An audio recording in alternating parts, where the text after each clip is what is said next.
అదే RTV app వార్తల్ని క్షణాల్లో చదివే అవకాశం ఉంటుంది. ఒక న్యూస్ పేపర్, ఒక టెలివిజన్ ఛానల్ మీ చేతుల్లో ఎప్పుడూ ఉంటాయి. ఆర్టీవీకి స్వాగతం. నేను మీ శ్రీనివాస్.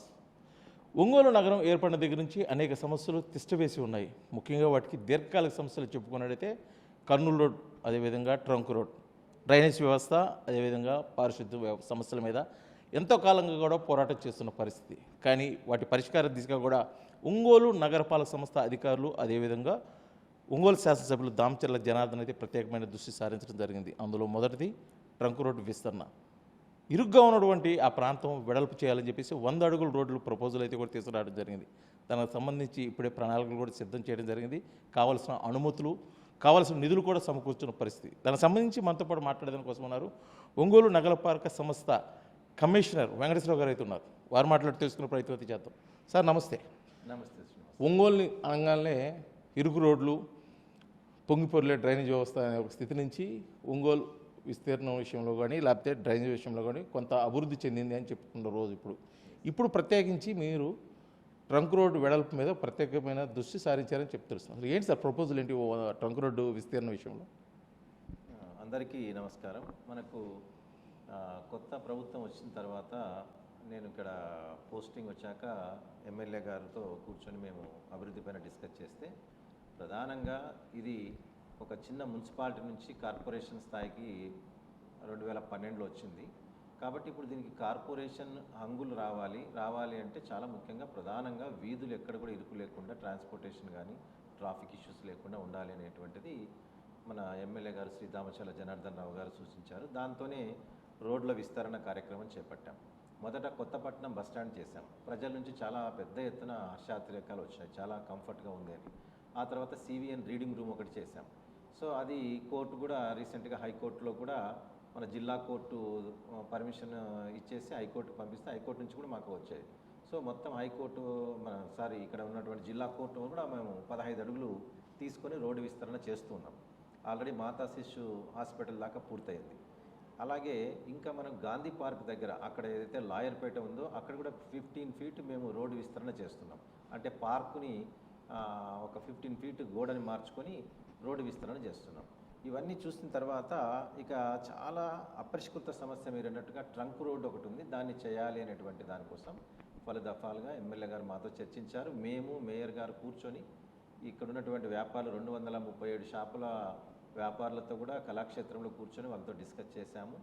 సో దాంట్లో భిన్న అభిప్రాయాలు వ్యక్తం చేశారు. మొదటి సమావేశంలో చాలామంది అనుకూలంగా ఉన్నారు, కొద్దిమంది ఒక 10-15% మాత్రమే దీంట్లో వ్యతిరేకంగా మనకు కనిపిస్తుంది. ఎమ్మెల్యే గారు కూడా వాళ్ళతో మాట్లాడారు. సో దాంతో ఇది చాలా ఏళ్ళ నుంచి దాదాపు 100 అడుగుల మాస్టర్ ప్లాన్ రోడ్, ఇది ఎప్పటి నుంచో 100 అడుగుల మాస్టర్ ప్లాన్ ఉంది. దాన్ని ఇంప్లిమెంట్ చేయడంలో చాలా జాప్యం జరిగింది. రకరకాల కారణాలు ఏమై ఉండొచ్చో మనకు తెలియదు. బట్ ఇప్పుడైతే ఎమ్మెల్యే గారు చాలా స్పష్టంగా ఉన్నారు, ఎట్టి పరిస్థితుల్లో దాన్ని మనము విస్తరించి తీరాలి అనేటువంటి సంకల్పం. రీసెంట్గా జరిగిన కౌన్సిల్ సమావేశంలో కూడా మేము 100 అడుగులకు మాస్టర్ ప్లాన్ ఇంప్లిమెంట్ చేసే దానికోసమే కౌన్సిల్ తీర్మానం ఆమోదం కూడా అయిపోయింది. సో ఇప్పుడు దాన్ని విస్తరించే కార్యక్రమాని కోసం ముందుకు వెళ్ళాలనేటువంటి ఆలోచనతో ఉన్నప్పుడు కొంతమంది కోర్టును కూడా ఆశ్రయించారు. కోర్టును ఆశ్రయిస్తే ఇప్పటికీ నిన్నటి వరకు నాకున్న సమాచారం, మా ఎంఎస్సి గారు మా అడ్వకేట్ దగ్గర తీసుకున్న సమాచారం, 94 మంది కోర్టుకు వెళ్ళారు. ఆ 94 కేసులన్నీ కూడా డిస్పోజ్ అయిపోయాయి.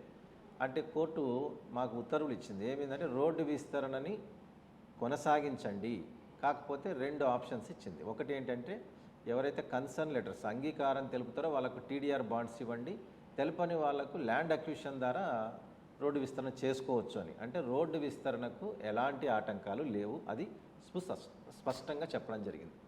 అయితే ఈ రోడ్డు విస్తరణ సమయంలో ఎవరైతే అబ్జెక్ట్ చేస్తున్నారో, మేము ఒక 100 సంవత్సరాలకు పైగా మేము ఇక్కడే వ్యాపారం చేసుకుంటాం, దీని మీదే జీవనాధారం ఉంది, మాకు ఇప్పుడు ఇబ్బందికరమైన వాతావరణం అని చెప్పేసి కొంత అబ్జెక్షన్ కూడా తెలియజేసిన పరిస్థితి. అంటే దానికి ప్రత్యామ్నాయం ఏర్పాట్లు ఇవి కాకుండా ఇంకేమైనా చేస్తున్నారు? చూడండి, ఇప్పుడు ఎన్ని ఏళ్ల నుంచి ఉన్నప్పటికీ కొన్నిసార్లు మనకు ప్రజా ప్రయోజనం అనేది అంతిమ లక్ష్యం. ప్రజా ప్రయోజనానికి ఇబ్బందికరంగా ఉంటే అది ఎన్నేళ్ళైనా, ఉదాహరణకు మనకు ఈ ముంగమూరు రోడ్లో రావి చెట్టు 54 ఏళ్ళు 60 ఏళ్ళ నుంచి ఉంది అన్నారు. అది కూడా ట్రాఫిక్ ఇష్యూ ఉంది కాబట్టి అక్కడ వాళ్ళతో కన్విన్స్ చేసి దాన్ని కూడా షిఫ్ట్ చేసి అక్కడ పార్కులో రీప్లాంటేషన్ చేయడం జరిగింది. సో అలాగే ఇక్కడ కూడా ఈ ట్రంక్ రోడ్డు వ్యాపారులు కూడా మనం చూస్తే దాదాపు 237 షాపులు ఉన్నాయి అక్కడ. ఈ 237 షాపులో చాలామంది ముందుకొచ్చారు. రీసెంట్గా నిన్న మాకు అక్కడ ఉన్నటువంటి వ్యాపారుల్లో ఒక ప్రముఖ వ్యక్తి నేను మొదట ఇచ్చేస్తాను, నా షాప్స్ తీసుకొని మీరు డెమాలిషన్ స్టార్ట్ చేసుకోవచ్చు అని చెప్పేసి కూడా చెప్పడం జరిగింది. అట్లా చాలామంది వాళ్ళు ఓరల్గా కూడా చెప్తున్నారు. మేము దానికి కన్సర్న్ లెటర్స్ తీసుకొని ముందుకెళ్ళాలనే ఆలోచనతో ఉన్నాం. త్వరలో ఒక కార్యాచరణ కూడా స్టార్ట్ చేయబోతున్నాం. అయితే దీనికి సంబంధించి ముఖ్యంగా ట్రంక్ రోడ్డు విస్తరణ కేవలం ట్రాఫిక్ సమస్యల పరిష్కారం కోసమన్నా, లేకపోతే మీ రికార్డ్స్లో అది 100 అడుగులు రోడ్డు అని ఎప్పుడైనా అంటే అధికారికంగా ఉందండి దాని గురించి? ఎస్, ఇది మాస్టర్ ప్లాన్, పాత మాస్టర్ ప్లాన్లో 100 అడుగులు ఉండింది. అంటే 20 ఏళ్ళకు ఒక్కసారి మాస్టర్ ప్లాన్ సవరణ జరుగుతుంది. అప్పటికే ఇది మాస్టర్ ప్లాన్లో 20 ఫీట్ ఉంది. మనము కొన్ని చోట్ల మీరు చూస్తే ఆ అల్లూరయ్య స్వీట్స్ వెనక కాలువ ఉంది, డ్రైనేజ్ ఉంది. సో తర్వాత కాలంలో ఎవరు పట్టించుకోక వాళ్ళు ఎంక్రోచ్ చేసుకుంటూ ముందుకు రావడం కూడా జరిగింది. సో కొత్తగా ఎవరైనా అక్కడ అనుమతులు తీసుకుంటే రీసెంట్గా మేము గుర్తించిన ఒక 15 షాపులను కొత్తగా నిర్మాణం చేసుకోవడానికి ప్లాన్ పెట్టుకుంటే మేము 100 అడుగుల వరకే ప్లాన్ ఇచ్చాం. ఆ మిగిలినటువంటి భాగాన్ని వాళ్ళు గిఫ్ట్ డీడ్గా ఇచ్చారు. అది మాకు రిటర్న్గా మా దగ్గర ఉంది. అది అంటే ఆ గిఫ్ట్ డీడ్గా ఇచ్చినది మున్సిపల్ అధీనంలోనే ఉంటుంది. సో అది ఏదైనా వాళ్ళ ప్రయోజనాల కొరకు వాడుకున్నప్పటికీ ఎప్పుడైతే అవసరం ఉందో అప్పుడు మేము మున్సిపల్ అధికారులుగా దాన్ని స్వాధీనం చేసుకునే అధికారం ఉంటుంది. గిఫ్ట్ డీడీ అలా ఇచ్చిన వాళ్ళు ఉన్నారు. ఇంకా పరిశీలన చేస్తున్నాం రికార్డ్స్లో ఏమైనా అలా గిఫ్ట్ డీ ఇచ్చిన వాళ్ళు ఉన్నారా అని. అంటే మాస్టర్ ప్లాన్ 100 అడుగుల వరకు మాత్రమే. మేము ఏదైనా ఇప్పుడు కొత్తగా వాళ్ళు పడగొట్టి కట్టాలంటే కూడా మాస్టర్ ప్లాన్లో ప్లాన్ రాదు. అవన్నీ కూడా ఎంక్రోచ్ చేసి కట్టుకునేవే తప్ప మాస్టర్ ప్లాన్ ఇంప్లిమెంట్ అయినప్పటి నుంచి కొత్త నిర్మాణాలు జరిగితే అక్కడ ప్లాన్ ఇవ్వడం కుదరదు. అయితే ఈ ట్రంక్ రోడ్డు విస్తరణ సుమారు ఎంత డిస్టెన్స్, అంటే ఎన్ని మీటర్లు విస్తరణ జరుగుతుంది? సుమారు ప్రపోజల్ అంటే బడ్జెట్ ప్రపోజల్ ఎంత ఉంది సార్? సో దాదాపుగా మనకు చర్చి సెంటర్ నుంచి మనము మస్తాన్ దర్గా దాటి మనము అక్కడ ఏదైతే డివైడర్ ఉందో అక్కడ వరకు పాత మార్కెట్ వరకు విస్తరణ చేస్తున్నాం. దాదాపు 800 మీటర్లు ఉంటుంది. అది అక్కడి వరకు విస్తరణ చేయాలనుకున్నాం. అటు చూస్తే షాపులు మొత్తము 2 వైపులా, అంటే ఈస్ట్ వెస్ట్ సైడ్ తీసుకుంటే ఈస్ట్న 116, వెస్ట్న ఒక 121, మొత్తం కలిపి 237 షాపులు ఉన్నాయి. ఈ 237 షాపులు మేము చేసిన ఫస్ట్ ప్రపోజల్ ఏంటి అంటే 80 అడుగులకు చేద్దామనేది గౌరవ శాసనసభ్యులు గారు కూర్చున్నప్పుడు వాళ్ళతో డిస్కస్ చేశాం. అలా ఎంతమంది నష్టపోతారు అనేది చూస్తే 100 అడుగులకు చేస్తే 125 షాపులు పూర్తిగా పోతాయి. అదే 80 అడుగులకు చేస్తే ఒక 73 షాప్స్ మాత్రమే పూర్తిగా వెళ్ళిపోతాయి. ఇలా 80 అడుగులు చేసినప్పుడు ఆ పూర్తిగా పోయేటువంటి అంటే మళ్ళీ నెక్స్ట్ అక్కడ వ్యాపారం చేసుకోవడానికి వీలు కాకుండా ఏదో 3 అడుగులు 4 అడుగులు అలా మిగిలిపోయే షాప్స్ 73 ఉంటాయి. ఆ 73కి ప్రత్యామ్నాయంగా ఏంటంటే వాళ్ళ యొక్క వ్యాపారాలు దెబ్బతినకుండా ప్రత్యామ్నాయం ఏర్పాటు చేయడం కోసం మన మున్సిపల్ షాపింగ్ కాంప్లెక్స్ నిర్మాణం చేసి అక్కడ వాళ్ళకు లీజ్కి ఇచ్చి ఆ షాపుల ద్వారా వాళ్ళ జీవనోపాధి కొనసాగించాలనేటువంటిది ఆలోచన. అలా దామచర్ల జనార్దన్ రావు గారు కూడా మన స్థానిక శాసనసభ్యులు కూడా చెప్పడం జరిగింది. సో అయినప్పటికీ కోర్టును ఆశ్రయించారు. కోర్టు కూడా క్లియర్ డైరెక్షన్ ఇచ్చింది. కాబట్టి ఇప్పుడు నెక్స్ట్ కార్యాచరణలోకి మేము వెళ్ళబోతున్నాం. అంటే ఇప్పుడు ఎవరైతే లాస్ అయిపోతున్నారో 237 షాపులు ఉన్నాయో వాళ్ళకి కాంపన్సేషన్ అంటే ప్రత్యామ్నాయంగా ఏమి ఇవ్వబోతున్నారు సార్? అంటే ప్రభుత్వం నుంచి కానీ నగరపాలక సంస్థ నుంచి కానీ రోడ్డు ఎక్స్టెన్షన్ కార్యక్రమంలో భాగంగా సో వారికి 2 రకాలుగా మేము కాంపెన్సేషన్ ఇవ్వబోతున్నాం. ఒకటి ఏంటంటే వాళ్ళ యొక్క స్ట్రక్చర్ ఏదైతే ఉంటుందో ఆ షాపు మనము 10 అడుగులు ఆ షాపుని మనము తీసుకుంటున్నామంటే దాని యొక్క నిర్మాణం జరిగి ఎన్నేళ్ళైంది అని ఒక టెక్నికల్గా ఉన్నటువంటి ఇంజనీర్స్ అంచనా వేసి దాని యొక్క స్ట్రక్చర్ యొక్క సౌండ్ను బట్టి దానికి వెల నిర్ణయిస్తారు. అది R&B వాళ్ళు కానీ లేదంటే ఒక ప్రముఖ ఏజెన్సీ ద్వారా కానీ అంచనా వేసి ఆ విధంగా స్ట్రక్చరల్ కాంపెన్సేషన్ అనేటువంటిది ఒకటి ఇస్తాం. స్ట్రక్చరల్కి ఆ నిర్మాణాన్ని కూల్చిన దానికి అయ్యే నష్టపరిహారం ఒకటి. రెండవది ఏంటి అంటే స్థలం తీసుకుంటాం. మనం ఏదైతే వారి యొక్క స్థలం ఉంటుందో ఆ స్థలాన్ని మనము రోడ్డుకి ఉపయోగించుకుంటున్నాం కాబట్టి దానికి TDR బాండ్ ఇస్తాం. అంటే 1:4 TDR బాండ్స్ ఉంటుంది. అంటే వారి యొక్క ఒక చదరపు అడుగు మార్కెట్లో మన సబ్ రిజిస్టర్ వాల్యూ 1 లక్షం ఉంది అంటే 4 లక్షల TDR బాండ్ ఇస్తాం. ఇది నష్టపరిహారం ఇలా 2 రకాలుగా ఇవ్వబోతున్నాం. అంటే ఏంటి సార్ TDR బాండ్స్? అంటే బాండ్స్ తీసుకొని మేము ప్రత్యక్షంగా ఒక ప్రాపర్టీ లాస్ అయిపోతున్నాం, బాండ్స్ తోటి మాకు ఉపయోగం ఏముంటుంది? మాకు క్యాష్ అయితేనే కదా, లేకపోతే ఏదైనా మార్పులు జరిగితేనే కదా. TDR బాండ్స్ అనేటువంటిది ఇది గవర్నమెంట్ చాలా ఏళ్ళ నుంచి ఇది అమల్లోకి తీసుకొచ్చింది. ఇది మనము స్టేట్లో ఏ పట్టణంలోనైనా TDR బాండ్ని మనము వినియోగించుకోవచ్చు. అంటే ఎక్కడైనా మనకి ఇప్పుడు 5th ఫ్లోర్ మనకు పర్మిషన్ లేదనుకోండి, TDR బాండ్ని పెట్టుకొని 5th ఫ్లోర్ పర్మిషన్కి ఇది ఎలిజిబిలిటీ కండిషన్స్లో ఇది ఉపయోగించుకోవచ్చు. రెండవది ఎక్స్ట్రా ఫ్లోర్లు ఉపయోగించుకోవడమే కాకుండా TDR బాండ్ని మనము ఎవరికైనా అవసరమైతే అమ్మేస్తే 1:4 లాగా, అంటే 1 లక్ష వచ్చే ప్లేస్ ఉందంటే దానికి 4 లక్షలు ఇచ్చేలాగా మనం టీడీఆర్ బాండ్ని అమ్ముకోవచ్చు.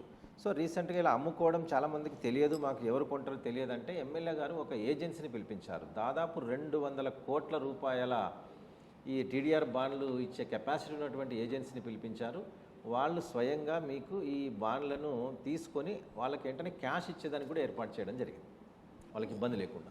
అయితే ఈ ట్రంక్ రోడ్డు విస్తరణలో భాగంగా మమ్మల్ని అయితే ఇబ్బంది పెడుతున్నారని చెప్పేసి నగరపాలక సంస్థ మీద, అదేవిధంగా ఒంగోలు శాసనసభ్యులు దామచర్ల జనార్దన్ మీద కూడా కొంత అసంతృప్తి అయితే వ్యక్తం చేసిన పరిస్థితి. ముఖ్యంగా మా నోటి దగ్గర ఫుడ్ తీసేస్తున్నారు, మా జీవనోపాధి పోతుందని. వీళ్ళకి ఒక నగరపాలక సంస్థ కమిషనర్ మీరు చెప్పదలుచుకుంటే ఏం చెప్తారు? సో జనరల్గా మనిషి యాటిట్యూడ్ ఎలా ఉంటుందంటే మార్పుకు ఎవరు సిద్ధంగా ఉండరు. మార్పు అనేటువంటిది జరిగేటప్పుడు కొంత పెయిన్ ఉంటుంది, కానీ మార్పు తర్వాత వచ్చే ఫలితం చాలా అద్భుతంగా ఉంటుంది. For example Kothapatnam bus stand చూడండి, మార్పుగా వాళ్ళు చాలా వ్యాపారాలు నష్టపోతారని స్థానిక నేతలంతా కూడా ఇబ్బంది పడ్డారు. ఈరోజు అది చాలా బాగుంది, ప్రజలకు ఎంత సౌకర్యంగా ఉంది, ట్రాఫిక్ ఇష్యూ లేదు, అన్ని రకాల నుంచి మంచి స్పందన వస్తుంది. సో రేపు ఇది కూడా అంతే, ఎందుకంటే వీళ్ళకు వ్యాపారం ఇంకోటి వాళ్ళు నష్టపోతాం అనుకుంటున్నారు, కానీ రోడ్డు విస్తరణ జరిగితే అక్కడ ఉన్న వ్యాపారులు చాలా అద్భుతంగా పార్కింగ్ ప్లేస్ వస్తుంది.